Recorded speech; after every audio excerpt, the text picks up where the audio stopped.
السلام علیکم ورحمۃ اللہ وبرکاتہ۔ الحمد للہ رب العالمین، والصلاة والسلام علی اشرف الانبیاء والمرسلین وعلی آلہ واصحابہ اجمعین، اما بعد۔ معزز و مکرم سامعین اور حاضرین کرام، الحمدللہ جامعہ انواریہ کے زیر اہتمام مختلف کتابوں کی آڈیو اور ویڈیو ریکارڈنگ کا سلسلہ جاری ہے۔ تفسیر جلالین کا ہم نے آغاز کیا تھا، پارہ 28، پچھلے درس میں سورہ ممتحنہ الحمدللہ پائے تکمیل تک پہنچا تھا۔ انشاءاللہ آج کے درس میں ہم سورہ صف شروع کرنے والے ہیں۔ اللہ تبارک و تعالیٰ سے دعا ہے، اللہ تبارک و تعالیٰ ہمارے اس عمل کو اخلاص کے ساتھ کرنے کی توفیق عطا فرمائے، اور اس عمل کو دارین میں ہمارے لیے نجات کا ذریعہ بنائے، اور جو حضرات اس کام کے ریکارڈنگ میں حصہ لیے ہیں، جس اعتبار سے بھی تعاون کیے ہیں، ان سب کو بھی اللہ تبارک و تعالیٰ اس کا بدلہ اور جزائے خیر عطا فرمائے۔ آئیے ہم پارہ 28 سورہ صف شروع کرتے ہیں۔ بسم اللہ الرحمن الرحیم۔ سورۃ الصف مکیۃ او مدنیۃ 14 آیۃ۔ بسم اللہ الرحمن الرحیم۔ سورہ صف مکیہ ہے یا مدنیہ ہے، اس میں اختلاف ہے، تو اس میں کل 14 آیتیں ہیں۔ بسم اللہ الرحمن الرحیم، اللہ کے نام سے شروع جو بڑا مہربان انتہائی رحم کرنے والا ہے۔ سبح للہ ما فی السماوات و ما فی الارض۔ زمینوں میں اور آسمانوں میں جو مخلوقات ہیں وہ سب اللہ تبارک و تعالیٰ کی تسبیح بیان کرتے ہیں، پاکی بیان کرتے ہیں۔ ای نزہہ، وہ سب کے سب کیا ہے، اللہ کی پاکی بیان کرتے ہیں۔ فاللام مزیدۃ، بتا رہے ہیں کہ سبح للہ میں جو لام ہے وہ زائدہ ہے۔ اب ایک چیز یہاں پر اشارہ اس بات کی طرف کرنا چاہتے ہیں، وہ یہ کہ ماں کی بجائے من ذوی الخول کے لیے آتا ہے، اور ماں غیر ذوی الخول کے لیے استعمال ہوتا ہے۔ تو ذوی الخول میں انسان ہے، غیر ذوی الخول میں دیگر مخلوقات ہیں، تو پھر انسان اشرف المخلوقات ہونے کے باوجود بھی اس کے لیے جو من استعمال ہونے والا لفظ ہے، من کی بجائے ماں جو استعمال کیا گیا ہے، اس کی وجہ کیا ہے؟ تو اس کا جواب دے رہے ہیں، وجیء بما دون من کی بجائے یہاں پر ماں کے ذریعے سے لفظ استعمال کیا گیا ہے، تغلیباً للاکثر، اکثریت کو غلبہ دیتے ہوئے۔ یاد رکھیں کہ مخلوقات جو دنیا میں دیکھنے میں آتے ہیں، اشرف المخلوقات ایک ہے انسان، یعنی کہ ذوی الخول ایک ہے، اور دوسرا ہے غیر ذوی الخول۔ تو تعداد کے اعتبار سے غیر ذوی الخول بہت زیادہ ہے، تعداد کے اعتبار سے غیر ذوی الخول بہت زیادہ ہے، اور مقام و مرتبے کے اعتبار سے جب ہم دیکھتے ہیں تو اشرف المخلوقات ہونے کی حیثیت سے وہ تو انسان کا مقام سب سے بلند ہے ضرور، لیکن تعداد کے اعتبار سے کثرت یہ غیر ذوی الخول کو حاصل ہے۔ تو تغلیباً للاکثر، اکثریت جو غیر ذوی الخول کی ہے ان کو غلبہ دیتے ہوئے یہاں پر ما استعمال کیا گیا ہے من کی بجائے۔ وهو العزیز فی ملکہ الحکیم فی صنعہ، اور وہی اللہ تبارک و تعالیٰ اپنی بادشاہت میں غالب آنے والا ہے، یعنی ہر ایک پر وہی غالب ہے، اور الحکیم فی صنعہ، اپنے جتنے بھی کام ہیں، جتنے بھی اللہ تبارک و تعالیٰ کے کارنامے ہیں، وہ سارے کے سارے کارنامے اللہ تبارک و تعالیٰ حکمت والا ہے، یعنی اس کا ہر کام حکمت سے بھرا ہوا ہے، کوئی بھی کام حکمت سے خالی نہیں ہے۔ چلیے بتا رہے ہیں، یا ایھا الذین آمنوا لم تقولون ما لا تفعلون۔ اب یہ آیت بتانے سے پہلے اس کا شان نزول دیکھیں کہ بعض صحابہ اکرام علیہم الرضوان نے یہ مختلف واقعات بیان کیے جاتے ہیں۔ ایک واقعہ بیان کیا جاتا ہے کہ مسجد میں صحابہ اکرام علیہم الرضوان کی ایک جماعت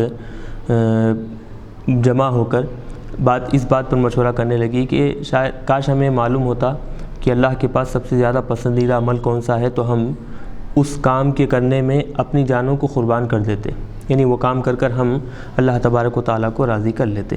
تو صحابہ آپس میں مشورہ کرنے لگے، لیکن کسی کی ہمت نہیں ہوئی کہ حضور کے پاس جائیں اور پوچھیں کہ آخر اللہ کے پاس سب سے زیادہ پسندیدہ عمل کون سا ہے۔ تو اتنے میں آقا علیہ الصلوۃ والسلام باہر تشریف لائے، اور پھر آقا علیہ الصلوۃ والسلام نے کہا کہ سب سے زیادہ پسندیدہ عمل اللہ تبارک و تعالیٰ کے پاس جہاد ہے۔ تو پہلے تو صحابہ اور جو لوگ وہاں پر جمع تھے، مجمع تھا، وہ لوگ درخواست کرنے لگے، بلکہ خواہش اظہار کرنے لگے کہ پسندیدہ عمل اگر معلوم ہو جائے تو ہم اس کے کرنے کے لیے آگے بڑھیں۔ لیکن جب معلوم ہوا کہ جہاد سب سے زیادہ پسندیدہ عمل ہے تو بعض لوگ پیچھے ہٹنے لگے۔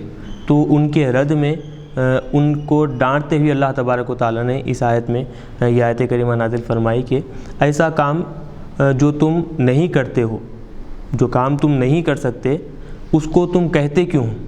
یعنی ایسا کام جو کرنے کی طاقت تم میں نہیں ہے، تو اس کو کہنے کے لیے بھی کہنا بھی تمہارے لیے مناسب نہیں ہے۔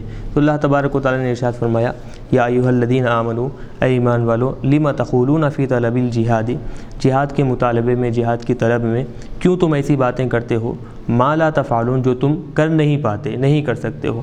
اذا ان ہزمتم باحد، کب؟ جب کہ تم میدان احد میں جب تم شکست کھا گئے۔ واقعہ مختصر طور پر میدان احد کا، جنگ احد کا جو بیان کیا جاتا ہے کہ آقا علیہ الصلوۃ والسلام مقرر کر دیے تھے کہ فلاں صحابہ کی اتنی جماعت جنگ میں شریک ہو، میدان جنگ میں ہو، اور اتنی 40-50 لوگوں کی ٹولی فلاں علاقے میں احد پہاڑ کے اسی سمت میں کھڑی ہو جائے۔ پھر اس کے بعد جب حضور پاک علیہ الصلوۃ والسلام کے حکم کی مخالفت کی گئی تو وہ صحابہ جو آقا علیہ الصلوۃ والسلام ایک مخصوص پہاڑی پر اس کے مقام پر ٹھہرا کر دیے تھے، وہ جب مخالفت کرتے ہوئے وہاں سے نکل کر آئے تو مسلمان جنگ جیتتے جیتتے ہار گئے تھے، تو شکست کا سامنا کرنا پڑا تھا۔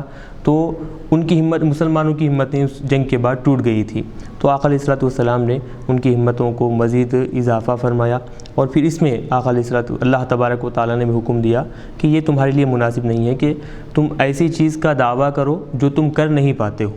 تو بات تو اگرچہ یاد رکھیں کہ یہ ایک مخصوص واقعے کی حد تک یہاں پر رکھا گیا ہے، وہ جو جنگ کا معاملہ تھا، جہاد کے بارے میں رکھا گیا ہے، شان نزول تو اس کا وہی ہے، لیکن حکم عمومی طور پر ہے۔ عمومی طور پر کا مطلب یہ نکلے گا کہ دنیا میں جو بھی کام آدمی وہی چیز کا دعویٰ کرے جس کا وہ کر سکتا ہے، ایسی چیز کا دعویٰ نہ کرے کہ جو کرنے کی اس کے اندر سکت نہ ہو، طاقت نہ ہو۔ پھر اس کے بعد جب وہ کام اس کے لیے کرنے کو کہا جائے گا تو وہ نہ کر سکے تو یہ اس کا وبال اس کے نہ کرنے کا وبال اس کے اوپر لازم ہو جائے گا، لاگو ہو جائے گا۔ تو احتیاط اسی میں ہے کہ ایسی چیز کا دعویٰ نہ کرے جس کے کرنے کی آدمی کے اندر طاقت اور سکت نہ ہو۔ چلیے اب بتا رہے ہیں کہ یہ کام ایک تو یہ مطلب ہوا، بعض دوسرے مفسرین اس کا ایک مطلب یہ بتاتے ہیں کہ آدمی جب دوسروں کو کسی کام کے کرنے کا حکم دیتا ہے، کوئی بھی آدمی ہو، جب دوسروں کو کام کرنے کا حکم دیتا ہے تو پہلے چاہیے کہ وہ کیا کرے، خود اس پر عمل کرے، پھر اس کے بعد لوگوں کو وہ کام کرنے کا حکم دے۔ ہوگا یہ کہ اگر آپ لوگوں کو نصیحت کرتے چلے جا رہے ہیں، کسی نیک کام کرنے کا حکم دیتے چلے جا رہے ہیں اور آپ خود اس پر عمل نہیں کر رہے ہیں، تو ہوگا کیا، لوگوں کے ذہنوں میں منفی اثر جائے گا، غلط خیالات جائیں گے کہ پہلے آپ خود عمل نہیں کر رہے ہیں اور لوگوں کو کرنے کا حکم دے رہے ہیں، تو یہ مناسب نہیں ہے۔ تو ان کی اس آیت میں ان لوگوں کی طرف بھی اشارہ ہے کہ بس لوگوں کو نصیحت کرتے چلے جاتے ہیں، باتوں کا حکم دیتے چلے جاتے ہیں، لیکن خود اس پر عمل نہیں کرتے، تو ان لوگوں کے لیے بھی اس میں ایک نصیحت ملتی ہے اس آیت میں۔ کبر مقتا عند اللہ، تو بتا رہے ہیں کہ یہ عمل کہ صرف لوگوں سے کہنا، خود عمل نہ کرنا، اور ساتھ ہی ساتھ ایسی چیزوں کا دعویٰ کرنا جس کے کرنے کی سکت طاقت نہ ہو، یہ عمل کوئی معمولی نہیں ہے، بلکہ کبر مقتا عند اللہ تبارک و تعالیٰ کے پاس یہ بہت بڑی ناراضگی کا سبب ہے۔ کبرا، یہ عمل انتہائی بڑا ہے ناراضگی کے اعتبار سے اللہ کے پاس۔ کیا ہے وہ؟ ان تقولوا ما لا تفعلون، کہ تم ایسی باتیں کہو جس کو تم نہ کر سکتے ہو، یہ مناسب نہیں، اللہ تبارک و تعالیٰ کو ناراض کرنے والا عمل ہے یہ۔ ان اللہ یحب الذین یقاتلون فی سبیلہ صفا، اب بتا رہے ہیں کہ جیسے بتایا گیا کہ جہاد کے مطالبے کے بارے میں بات ہوئی تھی، تو اس کی مزید وضاحت اس آیت میں ہو رہی ہے۔ بے شک اللہ تبارک و تعالیٰ پسند فرماتا ہے الذین یقاتلون فی سبیلہ، ان لوگوں کو جو اس کی راہ میں جہاد کرتے ہیں، صفاً، صف بستہ ہو کر، یعنی صف بستہ کا مطلب یہ کہ ایک صف بالکل ایک اس کے ساتھ لگی ہوئی دوسری صف، پھر اس کے ساتھ لگی ہوئی تیسری صف. جیسے کہ مثال کے طور پر جنازے میں جیسے ایک دوسرے کے ساتھ لگی ہوئی جیسی صفیں ہوتے ہیں، تو ایسی صفوں کے ساتھ کھڑے ہو کر جہاد کرنا، اور جہاد کرنے والوں کو اللہ تبارک و تعالیٰ پسند فرماتا ہے. اب یہاں پر دیکھیں صاحب جلالین یحبو کی تفسیر کر رہے ہیں ینصرو اور یکرمو سے. مطلب کیا ہے کہ اللہ تبارک و تعالیٰ پسند کرتا ہے، یعنی جو لوگ اللہ کی راہ میں جہاد کرتے ہیں، ینصرو اللہ تبارک و تعالیٰ ان لوگوں کی مدد کرتا ہے، یکرمو اللہ تبارک و تعالیٰ ان کو بڑے شرف سے نوازتا ہے، بڑے مقام سے، عزت والے مقام سے ان کو نوازتا ہے. تو اب یہاں پر قرآن پاک میں ایک چیز جیسے ابھی بتایا گیا کہ ایک صف کے ساتھ دوسری صف بستہ ایک کے بعد ایک جو بتائی گئی ہے، اس کو ایک آسانی کے ساتھ سمجھانے کے لیے بتاتے ہیں. یہ جو بتایا گیا ہے کہ ایک کے ساتھ دو، دوسرے کے ساتھ تین کے ساتھ چار، جو صفیں ایک دوسروں کے ساتھ لگی ہوئی ہے، تو وجہ کیا ہے؟ تو بتاتے ہیں کہ جب ایک چیز دوسری چیز کے ساتھ ملی ہوئی ہوتی ہے تو مضبوطی آ جاتی ہے ان کے اندر. تو جیسے کہ ایک عمارت ہے، عمارت میں آپ دیکھیں گے کہ ایک عمارت، اس کے اندر کئی مختلف چیزیں ملی ہوئی ہوتی ہیں. اب دور حاضر کے اعتبار سے آپ دیکھیں پتھر، پھر اس کے بعد پھر سیمنٹ وغیرہ، اور پھر ریتی، اور پھر اس میں دیگر جو چیزیں استعمال کی جاتی ہیں، یہ ساری چیزیں جب ملتی ہیں تو وہ عمارت میں پختگی آتی ہے اور مضبوطی آ جاتی ہے. تو بالکل ویسا ہی جب مجاہدین کی جماعتیں صف بستہ ہو کر ایک کے بعد ایک لگی ہوئی رہیں گی تو ان کے اندر بھی کیا ہے؟ مضبوطی آ جائے گی، اور تقویت انہیں حاصل ہوگی، طاقت اور قوت انہیں حاصل ہوگی کہ کبھی ان کی ہمتیں نہیں ٹوٹیں گی. تو ایسی جو مجاہدین کی جماعت ہوگی، اللہ تبارک و تعالیٰ ان کو پسند فرماتا ہے اور ان لوگوں کی مدد بھی فرماتا ہے. تو بتا رہے ہیں کأنہم بنیان مرصوص، تو مجاہدین کی جماعتیں صف بستہ کیسی ہیں؟ گویا کہ ایک مضبوط عمارت کی طرح وہ معلوم ہوتے ہیں. کیسے؟ ملزق بعضهم الی بعض، کہ ایک دوسرے کے ساتھ لگی ہوئی بھی ہے، ثابت انتہائی مضبوط، اور ثابت بھی وہ موجود ہے. چلیے یہاں تک تو احکامات ہوئے. اب آگے بتا رہے ہیں کہ اس میں آگے دیکھیں کہ حضرت موسیٰ علیہ السلام جو اپنی قوم کو نصیحت کیے، اور قوم موسیٰ علیہ السلام کی جو آپ کو ایذا رسانی کی تکلیف پہنچائی، تو اس کے بارے میں بھی ہے. اور آگے چل کر حضرت عیسیٰ علیہ السلام جو بنی اسرائیل کو نصیحت کیے، تو ان کا کیا معاملہ تھا، بنی اسرائیل کا کیا جواب تھا، اس کے بارے میں بھی یہاں پر بات ذہن میں رکھیں کہ یہ جو بات چلتے چلتے احکامات جو بتائے گئے ہیں، اچانک احکامات بتانے کے بعد موسیٰ علیہ السلام کا واقعہ لایا گیا، پھر عیسیٰ علیہ السلام کا واقعہ لایا گیا. وجہ کیا ہے دو واقعات کو ذکر کرنے کی؟ بتاتے ہیں شارحین اس کے بارے میں کہ حضور پاک علیہ السلام جب دعوت و تبلیغ کا کام شروع کیے، دین کی باتیں لوگوں کو بتانا شروع کیے، تو کفار کی طرف سے، کافروں کی طرف سے تکلیفیں دینی شروع ہو گئی. حضور کو بہت ساری مشکلات کا سامنا کرنا پڑا. تو اب حضور کو تسلی دینے کے لیے اللہ تبارک و تعالیٰ ان دو نبیوں کا تذکرہ کر رہا ہے کہ اے حبیب، یہ تکلیف دینا دشمنوں کی طرف سے، کافروں کی طرف سے تکلیف دینا، یہ صرف آپ کے ساتھ خاص نہیں ہے، بلکہ آپ سے پہلے جتنے انبیاء گزرے ہیں، جب انہوں نے اپنی قوم کو دعوت دی، صحیح راستے کی طرف بلایا، تو وہ قوم بھی ان کو ویسی تکلیف پہنچائی ہے. تو گویا یہ دو واقعے موسیٰ علیہ السلام اور حضرت عیسیٰ علیہ السلام کا واقعہ بیان کر کر حضور پاک علیہ السلام کو تسلی دینا مقصد ہے. چلیے بتا رہے ہیں وَاذْكُرْ إِذْ قَالَ مُوسَىٰ لِقَوْمِهِ يَا قَوْمِ لِمَ تُؤْذُونَنِي، یاد کرو اس وقت کو جب حضرت موسیٰ علیہ السلام اپنی قوم سے آپ نے فرمایا، یا قومی، اے میری قوم، لِمَ تُؤْذُونَنِي، تم مجھے کیوں تکلیف دیتے ہو، لِمَ تُؤْذُونَنِي، تم مجھے کیوں تکلیف دیتے ہو. اب آخر تکلیف دینے والی بات کیا تھی، اس کی وضاحت کرتے ہوئے صاحب جلالین بتاتے ہیں کہ قالوا انہ آدر، کہ ایک قسم کی بیماری ہوا کرتی ہے، آدمی کی شرمگاہ کا پھول جانا، آدر عربی زبان میں اسے کہا جاتا ہے. تو بات دراصل یہ تھی کہ حضرت موسیٰ علیہ السلام انتہائی باحیات ہیں. بنی اسرائیل جو موسیٰ علیہ السلام کی جو امت ہے، وہ اپنے زمانے میں بازاروں میں ٹھہر کر مختلف انداز میں پانی نہایا کرتے تھے، کیونکہ موسیٰ علیہ السلام باحیات ہے، تو کبھی بھی وہ بازار میں ٹھہر کر عام آدمی کی طرح پانی نہیں نہاتے تھے.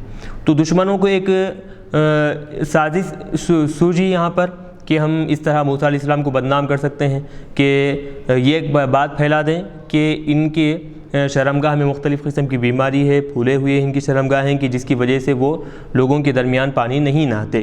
تو یہ باتیں حضرت موسیٰ علیہ السلام کو بہت زیادہ تکلیف پہنچتی تھی ان باتوں سے، جیسے کہ پیچھے سورہ احزاب میں مختلف انداز میں پوری تفصیل کے ساتھ وہاں پر بتایا گیا ہے۔ تو اب انہوں نے جب یہ باتیں حضرت موسیٰ علیہ السلام کے بارے میں کہی تو موسیٰ علیہ السلام نے کہا کہ لما تؤذوننی، تم مجھے ایسی باتیں کہہ کر کیوں تکلیف دیتے ہو؟ قالوا انہ عادل ای منتفخ الخصیتی، مطلب وہی ہے عادل کا ترجمہ بتا رہے ہیں۔ ولیس کذالک، حالانکہ حقیقت میں ایسا نہیں تھا، موسیٰ علیہ السلام کو کسی قسم کی بیماری نہیں تھی۔ وکذبوہ، اس طرح کی باتیں کہہ کر یہ بنی اسرائیل موسیٰ علیہ السلام کو جھٹلایا کرتے تھے۔ موسیٰ علیہ السلام آگے حضرت موسیٰ علیہ السلام کا قول بیان کر رہے ہیں کہ وقت تعلمون انی رسول اللہ علیکم، تحقیق کہ تم اس بات کو جانتے ہو کہ میں تمہاری طرف اللہ تبارک و تعالیٰ کی طرف سے رسول بن کر آیا ہوں، اللہ نے تمہاری ہدایت کے لیے مجھے رسول بنا کر بھیجا ہے، پھر بھی میں رسول ہوں، تم اس بات کو جانتے ہوئے مجھے تکلیف دیتے ہو، ایذا رسانی کرتے ہو۔ والرسول یحترم، حالانکہ رسول کا مقام و مرتبہ یہ ہے کہ دنیا میں اس کا احترام کیا جائے، عزت و شرف کے ساتھ اس کے ساتھ پیش آیا جائے۔ مجھے رسول بھی مانتے ہو اور پھر مجھے تکلیف بھی دیتے ہو، اور میرے اندر جو بیماریاں نہیں ہیں وہ بیماریاں لوگوں کے سامنے ظاہر کرتے ہو اور عیب دار بناتے ہو۔ اس طرح کی باتیں حضرت موسیٰ علیہ السلام اپنی قوم سے کہی۔ تو اب یہاں ترکیب بتا رہے ہیں کہ وقت تعلمون انی رسول اللہ علیکم، یہ جو جملہ ہے یہ جملہ بتا رہے ہیں حال واقع ہو رہا ہے، والجملۃ حال، یہ جملہ پورا کیا ہے؟ حال واقع ہو رہا ہے۔ چنانچہ آگے بتا رہے ہیں فلما زاغوا ازاغ اللہ قلوبہم، پس جب وہ موسیٰ علیہ السلام کو تکلیف دے کر کہ جو چیز آپ کے جسم میں نہیں تھی وہ چیز آپ کی طرف منسوب کر کر جو تکلیف دیے ہیں، وہ گویا یہ تھا کہ حق سے عدولی کرنا، یعنی حق سے تجاوز کرنا، حد سے آگے بڑھ جانا۔ یہ جب وہ لوگ حد سے پھر گئے، صحیح راستے سے پھر گئے، پلٹ گئے، تو ازاغ اللہ قلوبہم، تو اللہ تبارک و تعالیٰ نے ان کے دلوں کو بھی کیا کیا؟ پھیر دیا۔ اما لہا عن الہدی، مطلب یہ کہ اللہ تبارک و تعالیٰ نے ان کے دلوں کو ہدایت سے مائل کر دیا، پھیر دیا۔ کس طرف مائل کر دیا؟ علی وفق ما قدرہ فی الازل، اس سمت ازل میں جو اللہ تبارک و تعالیٰ نے ان کے لیے مقرر کر دیا تھا، اس کے حساب سے اللہ تبارک و تعالیٰ نے ہدایت سے پلٹا کر گمراہی کی طرف ان کے دلوں کو پھیر دیا ہے۔ یاد رکھیں کہ دو چیزیں جیسے اس سے پہلے بھی آپ کو بتائی گئی ہیں، یہاں پر پھر ایک بار میں آپ کو بتاتا چلوں کہ ہدایت ملنا اور گمراہی کا ملنا یہ دونوں اللہ تبارک و تعالیٰ کی طرف سے، ایک ہے مشیت الہی اور دوسرا ہے رضا الہی۔ مشیت الہی ہدایت میں بھی ہے اور گمراہی میں بھی، لیکن رضا الہی صرف ہدایت میں ہے، گمراہی میں رضا الہی نہیں ہے۔ تو اب یہاں اللہ تبارک و تعالیٰ نے جب وہ لوگ حد سے آگے بڑھ گئے، اللہ تبارک و تعالیٰ ان کے دلوں کو ہدایت سے پھیر دیا، مطلب اللہ تبارک وہ لوگ جو راستہ اختیار کیے تھے وہ راستہ اللہ تبارک و تعالیٰ ان کے لیے آسان کر دیا، یہ مطلب یہاں پر نکلے گا۔ واللہ لا یہدی القوم الفاسقین، اور اللہ تبارک و تعالیٰ فاسق و فاجر قوم کو ہرگز ہرگز ہدایت نہیں دیتا۔ یعنی فاسق و فاجر قوم کون ہے؟ جو کہ اللہ کے علم میں جو لوگ کافر ہیں، فاسق ہیں، فاجر ہیں، ان کو اللہ تبارک و تعالیٰ ہدایت نہیں دیتا۔ یہاں تک حضرت موسیٰ علیہ السلام کا واقعہ مکمل ہوا۔ اب یہاں سے حضرت عیسیٰ علیہ السلام کا واقعہ بیان کر رہے ہیں کہ وَاذْكُرْ اِذْ قَالَ عِیسیٰ ابْنُ مَرْیَمَ یا بنی اسرائیل، یاد کرو اس وقت کو جب حضرت عیسیٰ علیہ السلام نے بنی اسرائیل سے کہا اے بنی اسرائیل لم یک۔ اچھا اب یہاں پر ایک بات بتا رہے ہیں کہ جیسے موسیٰ علیہ السلام کے بارے میں موسیٰ علیہ السلام آپ قوم سے مخاطب ہوتے ہوئے کہے کہ یا قومی، اے میری قوم، کیونکہ موسیٰ علیہ السلام اور بنی اسرائیل کا تعلق تھا، رشتہ داری کے اعتبار سے ہو یا پھر دیگر اعتبار سے موسیٰ علیہ السلام اور بنی اسرائیل کا تعلق وہاں پر موجود تھا۔ اب یہاں پر عیسیٰ علیہ السلام یا قومی کی بجائے یا بنی اسرائیل آپ نے استعمال کیا، تو بتا رہے ہیں کہ یہ یا قومی کی بجائے یا بنی اسرائیل کیوں کہا گیا؟ کیونکہ حضرت عیسیٰ علیہ السلام اور بنی اسرائیل کے درمیان رشتہ داری کا کوئی تعلق قائم نہیں تھا، کوئی رشتہ داری نہیں تھی، تو اسی لیے آپ نے یا بنی اسرائیل کہا، یا قومی نہیں کہا۔ لم یقل یا قومی لأنہ لم یکن لہو فیہم قرابۃ، کہ یا قومی آپ نے نہیں کہا بلکہ یا بنی اسرائیل کہا، کیونکہ لم یکن لہو فیہم قرابۃ، کیونکہ حضرت عیسیٰ علیہ السلام کی ان سے قرابت داری، رشتہ داری نہیں تھی، اسی لیے آپ نے یا قومی کی بجائے یا بنی اسرائیل کہا۔ چلیے قول کیا ہے؟ انی رسول اللہ علیکم، تو حضرت عیسیٰ علیہ السلام نے بھی کہا کہ میں تمہاری طرف اللہ تبارک و تعالیٰ کا رسول بن کر، قاصد بن کر، پیغام رساں، پیغمبر بن کر آیا ہوں، مصدقا لما بین یدی من التوراۃ، مجھ سے پہلے جو کتاب تورات گزری ہے، بین یدی ای قبلی، بین یدی آپ لوگوں کو اس سے پہلے بھی بتایا گیا ہے کہ یہ مختلف معنی کے لیے استعمال ہوتا ہے۔ بین یدی سامنے کے معنی میں بھی آتا ہے، اور بین یدی پہلے کے معنی میں بھی آتا ہے۔ تو یہاں پر بین یدی قبلی صاحب جلال بتا رہے ہیں کہ بین یدی سے مراد یہاں پر قبلی مراد، یعنی مجھ سے پہلے جو کتاب تورات گزری ہے اس کی میں تصدیق کرنے والا ہوں۔ ومبشرا برسول یأتی من بعد اسمہ احمد، اور میں خوشخبری دینے والا ہوں ایسے رسول کی جو میرے بعد آئیں گے اور ان کا نام احمد ہوگا۔ قال تعالی، پھر اس کے بعد اللہ تبارک و تعالیٰ نے کہا، یعنی اب یہ بنی اسرائیل سے مخاطب کرتے ہوئے حضرت عیسیٰ علیہ السلام اس طرح کی ان کو نصیحت کیے کہ میرے بعد رسول آئیں گے، ان کا نام احمد ہوگا، اور پھر مجھ سے پہلے جو کتاب گزری ہے کتاب تورات، میں اس پر تصدیق کرنے والا ہوں، اس پر یقین رکھنے والا ہوں۔ یہ ساری نصیحتیں بیان کیے، اور خوشخبری دینے کا مطلب یہ کہ اگر تم اس نبی کو پالو تو تم ان پر ایمان لے آؤ، یہ اصل مقصد تھا خوشخبری دینے کا۔ لیکن ہوا کیا؟ فلما جاءہم، جب وہ ان کے پاس آئے، یعنی جاء احمد الکفارہ، حضور پاک علیہ السلام جب کافروں کے پاس مبعوث ہوئے، تشریف لے آئے، دنیا میں تشریف لائے، واضح نشانیوں کے ساتھ، بالبیناتی، واضح نشانیوں کے ساتھ، الآیاتی والعلامات، نشانیاں اور علامتیں لے کر جب آقا علیہ السلام دنیا میں مبعوث ہوئے، تشریف لائے، قالو، تو ان بنی اسرائیل کے افراد نے کہا، ھذا، یہ، یعنی یہ سے مراد اب یہاں صاحب جلالین بتا رہے ہیں کہ دو چیزیں ہو سکتی ہیں۔ وہ ان لوگوں کا اشارہ یا تو حضور کی لائی ہوئی باتوں کی طرف تھا، یا دوسرا اشارہ خود حضور کی طرف تھا۔ تو دونوں طرح سے یہاں پر صاحب جلالین بتا رہے ہیں کہ قالو ھذا، انہوں نے کہا کہ یہ، ای المجیء بہ، یعنی جو چیز حضور لے کر آئے ہیں وہ، یعنی کہ قرآن پاک، کتاب وغیرہ، تو ھذا سحر، یہ جادو ہے۔ قرآن پاک کے بارے میں انہوں نے جادو کہا۔ وفی قرات، اور ایک قرات میں سحر کے بجائے ساحر کا لفظ آیا ہے، اس میں فاعل سے، یعنی جادوگر ہے۔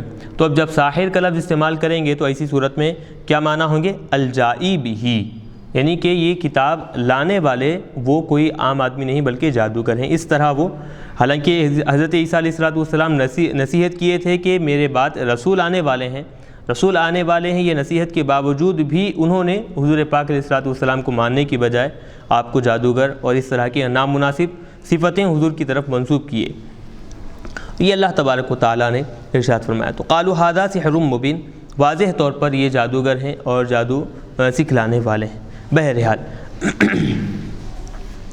اب دیکھیں اس کا رد، ایک تو اللہ تبارک و تعالیٰ نے ان کے کام کو بتا دیا کہ نصیحت پہلے حضرت عیسیٰ علیہ السلام کیے تھے، جب حضور آئے تو ان کا کام اس طرح تھا۔ اب نتیجہ کیا نکلا؟ اب اللہ تبارک و تعالیٰ بیان فرما رہے ہیں کہ ومن اظلم، کون ہے اس شخص سے بڑا ظالم، ای لا احد اظلم، کوئی بھی اس شخص سے بڑا ظالم نہیں ہے، اشد ظلمن، ظلم کے اعتبار سے کوئی بھی اس شخص سے بڑا ظالم نہیں جو اللہ تبارک و تعالیٰ کی طرف جھوٹی باتیں منسوب کرے، جھوٹی باتوں کو گھڑے۔ کیسی جھوٹی باتیں؟ اب تفسیر میں بتا رہے ہیں کہ بنسبت شریکی والولد الیہ، کہ اللہ تبارک و تعالیٰ کی طرف شرک کی نسبت کر کر کہ اللہ تبارک و تعالیٰ کا کوئی شریک ہے، کوئی پارٹنر ہے، یا پھر والولد الیہ، اولاد کی نسبت اللہ تعالیٰ کی طرف کر کر کے فلاں اللہ کی اولاد ہے، حضرت عیسیٰ علیہ السلام اللہ کی اولاد ہیں، یا پھر یہودی جسے کہتے تھے کہ حضرت عزیر اللہ کی اولاد ہے، وغیرہ وغیرہ۔ ووصف آیاتہ بالسحر، اور پھر جھوٹ میں ساتھ ساتھ یہ بھی ایک بات آتی ہے کہ اللہ کی جو نشانیاں ہیں، جو کتابیں ہیں، ان پر یقین رکھنے کی بجائے اس کو جادو کہنا، یا پھر جو اللہ کی نشانیوں کو لانے والے ہیں ان کو جادوگر کہنا، یہ بھی گویا اللہ تبارک و تعالیٰ کا جھٹلانا ہے اور اس کی طرف نامناسب چیزیں منسوب کرنا سمجھا جائے گا۔ تو بہرحال جو بھی چیز چاہے اللہ کی ذات میں ہو یا پھر اللہ کی صفات میں ہو، نامناسب چیز جب اللہ کی طرف منسوب کی جائے گی تو منسوب کرنے والا آدمی سب سے بڑا ظالم کہلائے گا اس آیت میں۔ تو پیچھے جو عیسیٰ علیہ السلام کی نصیحت کے باوجود بنی اسرائیل حضور کی طرف غلط چیزیں منسوب کیے، ساحر، کاہن، جادوگر وغیرہ، یہ لفظ جو آپ کے لیے استعمال کیے گئے، تو اللہ تبارک و تعالیٰ اس آیت میں ان کا مقام بتا دیا کہ وہ سب سے بڑے ظالم ہیں جو حضور کی طرف نامناسب چیزیں منسوب کرتے ہیں۔ اور حضور کو ایسی صفتوں سے یاد کرتے ہیں جو حضور کی شایع نشان نہیں ہیں۔ وَهُوَ يُدْعَىٰ إِلَى الْإِسْلَامِ، حالانکہ وہ جو آنے والے جو بشارت جن کی دی گئی ہے حضور پاک علیہ الصلوۃ والسلام، وہ کسی نئے کام کی طرف، غلط کام کی طرف نہیں بلاتے، بلکہ یدعا الی الاسلام، وہ تو کیا کرتے ہیں، اسلام کی طرف لوگوں کو بلاتے ہیں، اسلام کی طرف رہنمائی کرتے ہیں، پھر اس کے باوجود بھی وہ غیر ضروری غلط چیزیں اللہ کی طرف منسوب کرتے ہوئے نظر آتے ہیں۔ تو اب دیکھیں اس آیت میں دو چیزوں کا تذکرہ ہے، ایک تو اللہ تبارک و تعالیٰ کی ذات کا اور دوسرے اللہ تبارک و تعالیٰ کی صفات کا۔ تو دونوں بھی چیزیں چاہے ذات میں نامناسب شے ہو یا صفات میں نامناسب شے ہو، اللہ کی طرف منسوب کرنا ہرگز درست نہیں ہے۔ شے کا مطلب چیز کو شے کہا جاتا ہے عربی زبان۔ اب یہ وَهُوَ يُدْعَىٰ إِلَى الْإِسْلَامِ کا مطلب اب اس میں دیکھیں اللہ تبارک و تعالیٰ کی طرف ضمیر پلٹائیں گے تو معنی یہ ہوں گے کہ اللہ تبارک و تعالیٰ اس کو اسلام کی طرف بلایا جائے، یعنی جو آدمی حضور کی طرف غلط چیزیں منسوب کر رہا ہے یا پھر اللہ کی طرف غلط چیزیں منسوب کر رہا ہے، کب منسوب کر رہا ہے؟ حالانکہ اس کو اسلام کی طرف بلایا جا رہا ہے، اسلام کی طرف بلائے جانے کی وجہ سے وہ حضور کو نامناسب الفاظ استعمال کر رہا ہے، اللہ کے لیے نامناسب شے استعمال کر رہا ہے، یہاں پر بیان کیا گیا۔ واللہ لا یہدی القوم الظالمین، اور اللہ تبارک و تعالیٰ ظالم قوم کو ہرگز ہدایت نہیں دیتا۔ یریدون لیطفئوا نور اللہ، وہ لوگ یہ چاہتے ہیں کہ اللہ تبارک و تعالیٰ کے نور کو بجھا دیں، ختم کر دیں۔ تو وہ لوگ سے مراد وہی جن کا تذکرہ پیچھے گزر چکا ہے کہ یہودی اور پھر بنی اسرائیل میں کے جو لوگ نہ ماننے والے تھے اور ساتھ ہی ساتھ کافر ہیں، مشرک ہیں، وہ سب لوگ اس میں شامل ہو جاتے ہیں۔ جو لوگ اسلام کو ختم کرنے اور حضور پاک علیہ الصلوۃ والسلام کو ختم کرنے اور کتاب اللہ کو ختم کرنے، قرآن پاک کو ختم کرنے کی کوشش کیا کرتے تھے، ان سب کے بارے میں یہ آیت بیان کی جا رہی ہے۔ یریدون لیطفئوا نور اللہ، وہ لوگ یہ چاہتے ہیں کہ اللہ تبارک و تعالیٰ کے نور کو بجھا دیں، ختم کر دیں۔ اطفاء یطفئوا کے معنی آتے ہیں کہ چراغ کو بجھا دینا، گل کر دینا، تو یطفئوا سے مراد اللہ کی روشنی کو، اللہ کی نور کو بجھا دینا۔ تو اب لیطفئوا کے ترکیبی اعتبار سے بتا رہے ہیں کہ لیطفئوا یہ مضارع کا صیغہ ہے اور منصوب ہے۔ تو اب منصوب ہے تو پھر حرف ناصب کہاں ہے یہاں پر؟ تو لیطفئوا میں یطفئوا سے پہلے ان حرف ناصب مقدر مانا جائے گا، منصوب بان مقدرتن، ان مقدر یعنی پوشیدہ وہاں پر مانیں گے، اس کی وجہ سے منصوب کہلائے گا۔ پھر لام کیا ہے لیطفئوا میں؟ لام تو بتا رہے ہیں لام زائدہ تصور کیا جائے گا اس کو۔ چلیے ابھی اللہ کے نور کو، تو اللہ کے نور سے مراد کیا ہے؟ تو بتا رہے ہیں اللہ کے نور سے مراد شرعہ و براہینہ، اللہ کی شریعت اور اللہ کی جو دلائل ہیں، جو نشانیاں ہیں، وہ ساری کی ساری چیزیں اللہ کے نور سے تعبیر کی جاتی ہیں۔ تو وہ لوگ اللہ کی شریعت کو ختم کرنا چاہتے ہیں، اللہ کی طرف سے جو نشانیاں آئی ہیں، جو دلائل آئی ہیں، ان دلائل اور نشانیوں کو ختم کرنا چاہتے ہیں۔ کیسے؟ بافواہہم، اپنے منہوں کے ذریعے سے، یعنی ایسی باتیں پیدا کر کر جو کہ حقیقت میں ہے ہی نہیں، حقیقت پر بالکل مبنی ہی نہیں ہے، ایسی باتیں کہہ کر وہ اللہ کے نور کو، شریعت کو، دین کی باتوں کو ختم کرنا چاہتے ہیں۔ کیسے؟ اب یہاں پر صاحب جلال بتا رہے ہیں کہ باقوالہم، اپنی باتوں کے ذریعے سے، انہ سحر، کہ حضور پاک علیہ الصلوۃ والسلام کے بارے میں کہہ کر کہ آپ جادوگر ہیں، وشعر وکہانۃ، کہ حضور کی جو کتاب ہے وہ جادو ہے، شعر شاعری کی کتاب ہے، علم کہانت جادوگری کی کتاب ہے، یا پھر حضور کو کہہ کر کہ حضور جادوگر ہیں، شاعر ہیں اور پھر کاہن ہیں، اس طرح کی باتیں جو حقیقت پر مبنی نہیں ہیں، بالکل نامناسب باتیں ہیں، غیر درست باتیں ہیں، وہ اس طرح کی باتیں کر کر حقیقت کو مٹانا چاہتے ہیں۔ یعنی یوں سمجھے کہ ایک اپنی من مانی باتوں کو استعمال کر کر حقیقت کو چھپانا چاہتے ہیں، غلط چیز استعمال کر کر حقیقت کو وہ ختم کرنا چاہتے ہیں۔ لیکن بات دراصل یہ ہے واللہ متم نورہ، چاہے وہ لوگ لاکھ کوششیں کر لیں، اللہ تبارک و تعالیٰ اپنے نور کو، اپنی شریعت کو، اپنے دلائل کو، اپنے نشانیوں کو مکمل کرنے والا ہے، اور اپنی شریعت کو اللہ تبارک و تعالیٰ غلبہ عطا کرنے والا ہے۔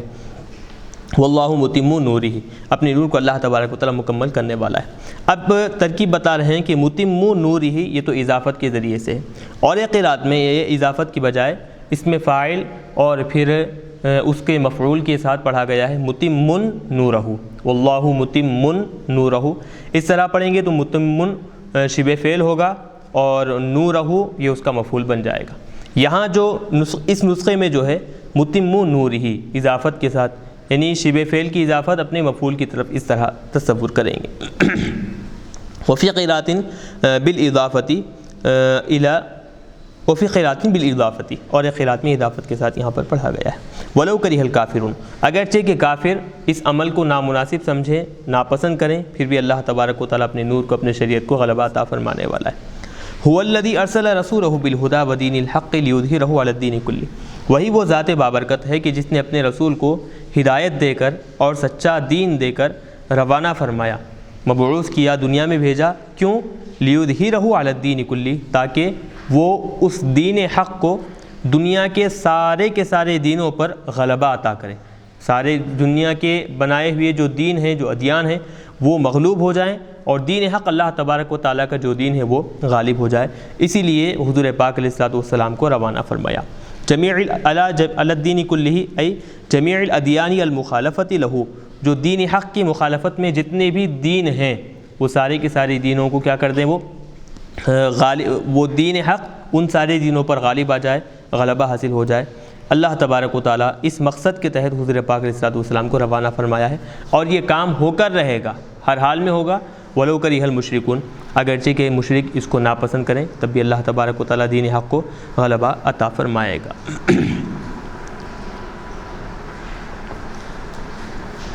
چلیے آگے ارشاد فرما رہے ہیں، یا ایھا الذین آمنوا هل ادلکم علی تجارۃ تنجیکم من عذاب علیم، اے ایمان والو کیا میں تم کو نہ بتلاؤں ایسی تجارت جو تم کو دردناک عذاب سے نجات دلانے والی ہوگی، تکلیف دینے والا جو عذاب ہے اس سے نجات دلانے والی ہوگی۔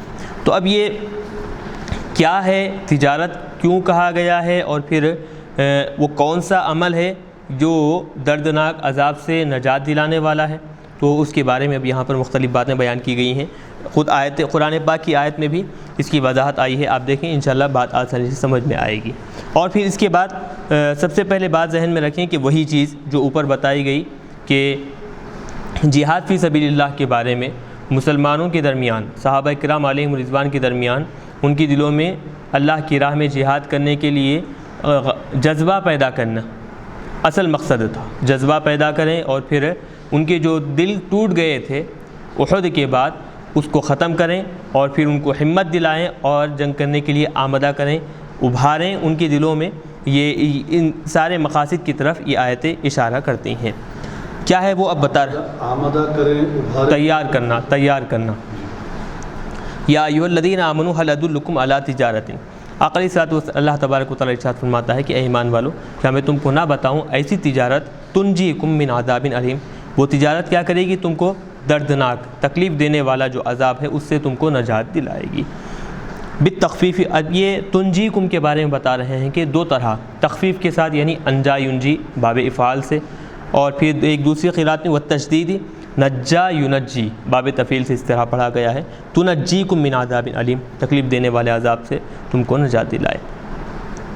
فکأنہم قالوا نعم، تو اب یہاں پر الفاظ میں صراحت کے ساتھ ذکر تو نہیں ہے کہ جب اللہ کی یہ آیت نازل ہوئی تو صحابہ کرام علیہم رضوان نے یہ کہا ہو ہاں بتائیں فائدہ مند تجارت کیا ہے، ہم اس پر عمل کریں گے، الفاظ میں تو نہیں ہے، لیکن صاحب جلال بتا رہے ہیں کہ گویا مناسب یہ سمجھ میں آتا ہے کہ صحابہ کوئی بھی جو بات ہے جو ان کے لیے فائدہ مند ہو دنیا اور آخرت کے اعتبار سے، تو وہ لوگ نفی میں جواب نہیں دیں گے۔ گویا کہ انہوں نے جب اللہ کی طرف سے حکم ہوا تو قالوا نعم، انہوں نے نعم ہی کہا ہوگا، یعنی وہ تجارت جو فائدہ مند ہے، آخرت میں عذاب سے نجات دلانے والی ہے، تو اس تجارت کو ماننے کے لیے، اس کے بارے میں معلومات حاصل کرنے کے لیے وہ لوگ جواباً ارشاد فرمائے کہ کیوں نہیں، بتائیے آخر وہ کون سی تجارت ہے تاکہ ہم وہ تجارت کریں اور دنیا اور آخرت میں ہمارے لیے اس تجارت میں بھلائی حاصل ہو۔ فکأنہم قالوا نعم، گویا کہ انہوں نے نعم کہا۔ فقالا، تو اس کے جواب میں اب اللہ تبارک و تعالیٰ نے کہا کہ تم کیا کرو، وہ فائدہ مند تجارت تمہارے لیے جو دنیا میں بھی کامیابی دلائے آخرت میں بھی کامیابی دلائے، وہ یہ کہ تؤمنون باللہ ورسولہ، اللہ اور اس کے رسول پر تم ایمان لاؤ۔ یعنی ایمان لاؤ مطلب صحابہ ہے ایمان والے ہیں، پھر ایمان لاؤ کیا مطلب ہے، ای تدومون علی الایمان، جو ایمان تم اللہ اور اس کے رسول پر لائے ہیں اس پر مداومت اختیار کرو، یعنی ہمیشہ تم اللہ اور اس کے رسول کے ان پر ایمان پر، ان کے ایمان پر ثابت قدم رہو، کسی بھی طرح سے ان کے ایمان کے بارے میں تم اپنے قدموں کو ڈگمگانے نہ دو، قدموں کو پھسلنے نہ دو، یعنی اللہ اور اس کے رسول پر پورے طور پر ہمیشگی کے ساتھ ہمیشہ کے لیے ایمان رکھو۔ وَتُجَاهِدُونَ فِي سَبِيلِ اللَّهِ بِأَمْوَالِكُمْ وَأَنفُسِكُمْ، اور تم کیا کرو، اللہ کی راہ میں اپنے مالوں کے ذریعے سے اور اپنے جانوں کے ذریعے سے تم جہاد کرو۔ ذَلِكُمْ خَيْرٌ لَكُمْ، یہ عمل تمہارے لیے بہتر ہے، اور اس عمل سے تمہیں دنیا میں بھی کامیابی ملے گی، سرخروئی حاصل ہوگی، اور آخرت میں بھی یہ عمل تمہیں دردناک عذاب سے، دوزخ کے عذاب سے بچانے والا عمل ہوگا۔ ان کنتم تعلمون، اگر تم واقعی جانتے ہو کہ انہ خیر لکم، کہ اس عمل میں تمہارے لیے بہت بھلائی ہے، یہ عمل تمہارے لیے بھلا ہے، فائدہ مند ہے، مفید ہے، ففعلوہ، تو تم یہ کام کر گزرو، یہ تمہارے لیے مناسب ہے۔ چلیے اب آگے بتا رہے ہیں یغفر لکم ذنوبکم۔ اب یغفر جو فعل ہے یہ حالت نسبی میں ہے، تو وجہ کیا ہے؟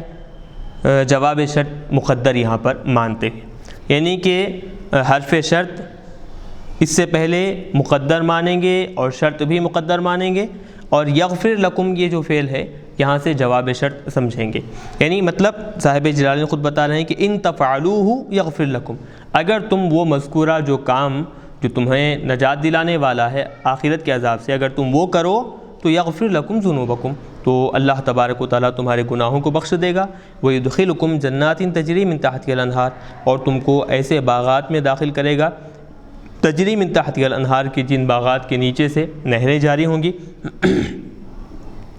وَمَسَاكِنَ طَيِّبَةً فِي جَنَّاتِ عَدْنٍ، عدن ای اقامۃ، ہمیشہ رہنے والے باغات میں، فی جنات عدن، ہمیشہ رہنے والے باغات میں اللہ تبارک و تعالیٰ تمہارے لیے اچھا ٹھکانہ رکھے گا، اچھا مقام بنائے گا۔ وَمَسَاكِنَ طَيِّبَةً، اچھے مقامات، اچھا ٹھکانہ بنائے گا ہمیشہ رہنے والے باغات میں۔ ذَلِكَ الْفَوْزُ الْعَظِيمُ، یہی تمہارے لیے بڑی کامیابی ہوگی۔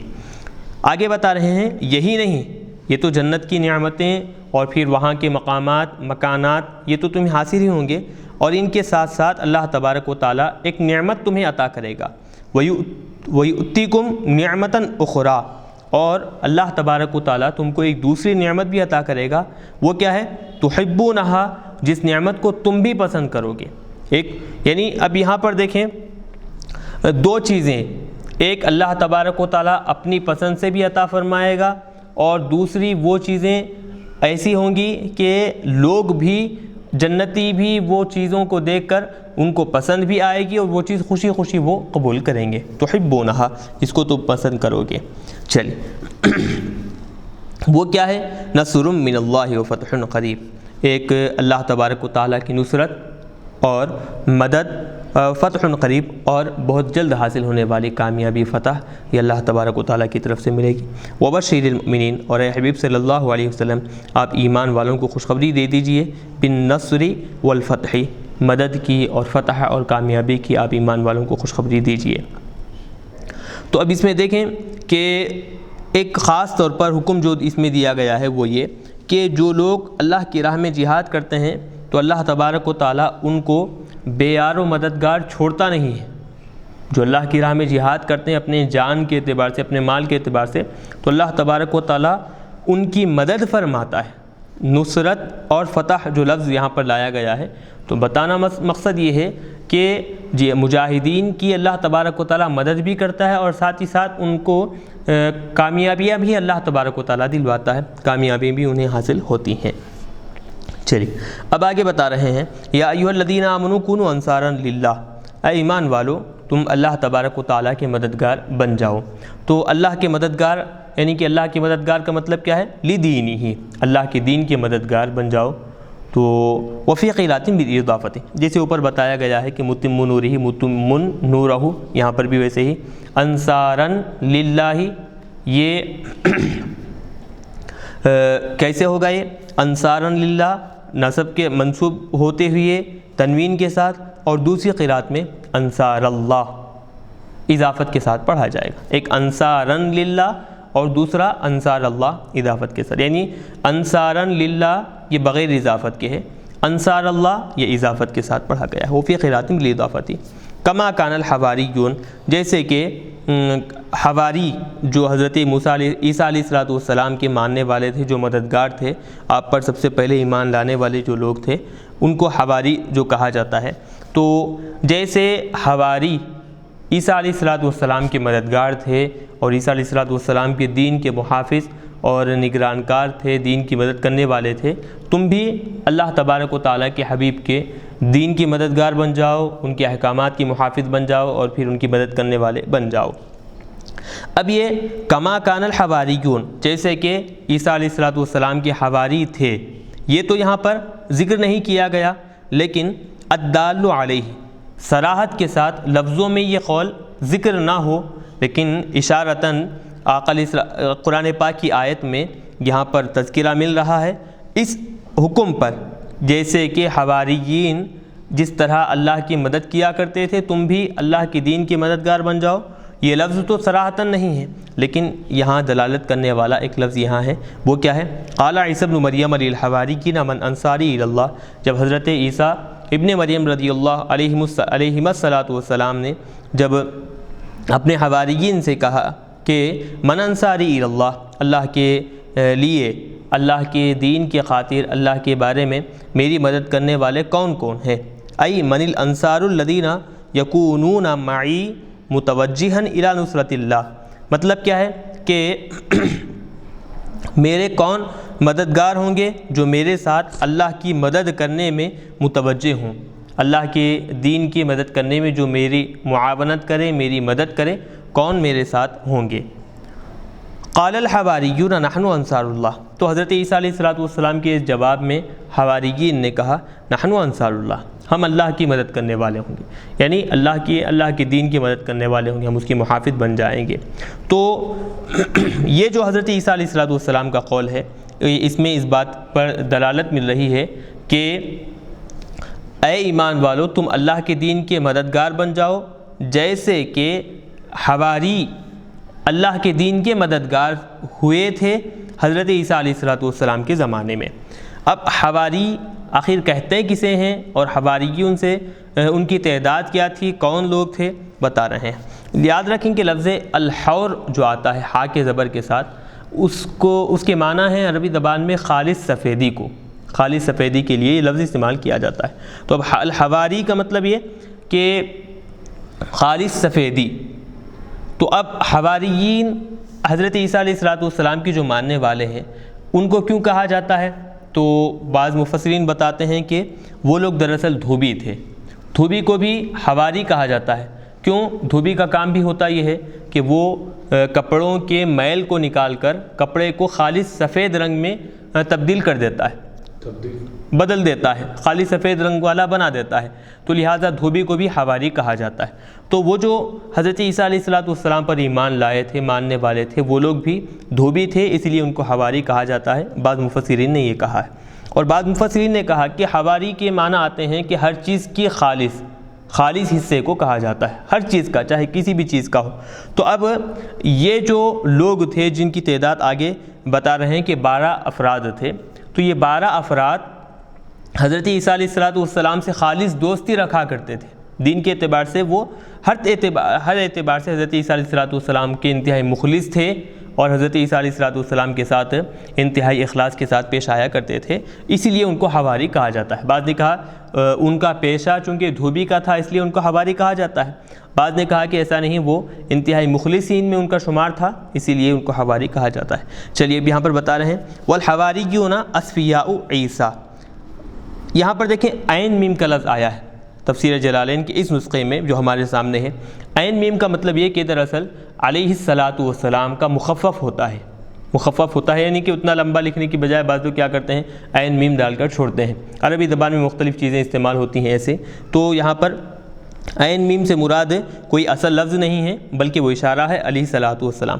تو عیسیٰ علیہ السلام کے جو دوست تھے، جو خالص ان کے ساتھ اخلاص کے ساتھ پیش آنے والے تھے، ان کو حواریین کہا جاتا ہے۔ کون تھے اور ان کا کیا کام کیوں کہا جاتا تھا؟ وَهُمْ أَوَّلُ مَنْ آمَنَ بِهِ، اور وہ کون لوگ ہیں جو سب سے پہلے حضرت عیسیٰ علیہ السلام پر ایمان لائے۔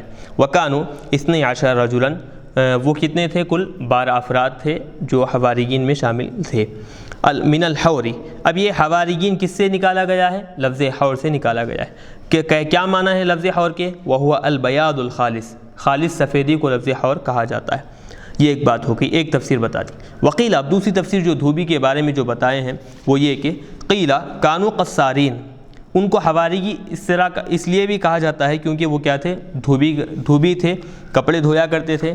یحورون الثیاب، کپڑے دھویا کرتے تھے. یبیضونھا، کپڑے دھونا مطلب یعنی کپڑوں کو سفید کیا کرتے تھے. یہ معنی ہوں گے. چلیے، اب جب یہ حضرت عیسیٰ علیہ السلام کا تذکرہ ہوا تو ایک چیز عیسیٰ علیہ السلام کی قوم کے درمیان، جو حضرت عیسیٰ علیہ السلام کو جب آسمانوں پر اٹھا لیا گیا تو ان کی جو قوم تھی وہ قوم کی حالت کیا تھی اب یہاں پر بتا رہے ہیں.